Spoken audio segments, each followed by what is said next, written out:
Okay. Sa lipunan na may kapangyarihan. Ano ibig sabihin niyan? Lipunan na may kapangyarihan. Ang ibig sabihin po ng lipunan dito ay hindi lamang pagtitipon ng tao, kundi isang organisadong grupo na may kapangyarihan at soberanya, no? Sovereignty, sulta. Dapat mayroong otoridad na pwedeng magpatupad ng batas at magpataw ng parusa upang matiyak na nasusunod ang mga panuntunan. Anong halimbawa niyan? Halimbawa tayo doon sa barangay namin. Sa isang barangay po, may kapitan at konseho, di ba po? Na nagpapatupad ng mga ordinansa. Sa mas malawak na antas po, ang estado ay o bansa ang may ganitong tungkulin. So ano naman sa batas sa lipunan sa walang estado? Yung walang estado, walang state. Hindi lamang sa isang formal na estado matatagpo ang batas. Kahit sa isang komunidad na walang formal na gobyerno, batas may kapangyarihan na nagpapatupad ng alituntunin at may kakayahang magparusa. Mayroong tinatawag na batas ng lipunan. Batas ng lipunan. Ano ibig sabihin ng batas ng lipunan?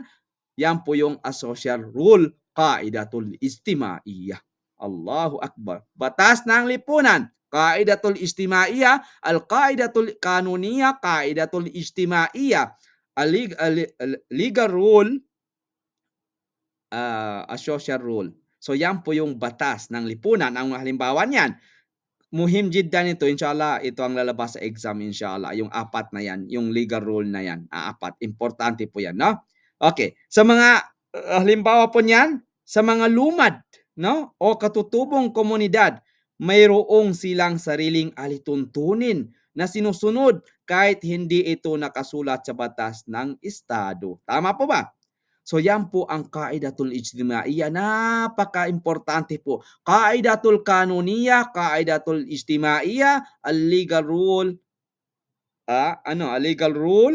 and social rule. Kaidatul kanuniya, kaidatul ijtimaiya. Khulasatul kalam huna, ang batas ay isang panlipunang panuntunan sapagkat ito ay umiiral para sa pamahalaan. Ang ugnayang ng mga tao sa lipunan, kailangan ng otoridad na may kapangyarihan magpatupad ng batas at magpataw ng parusa.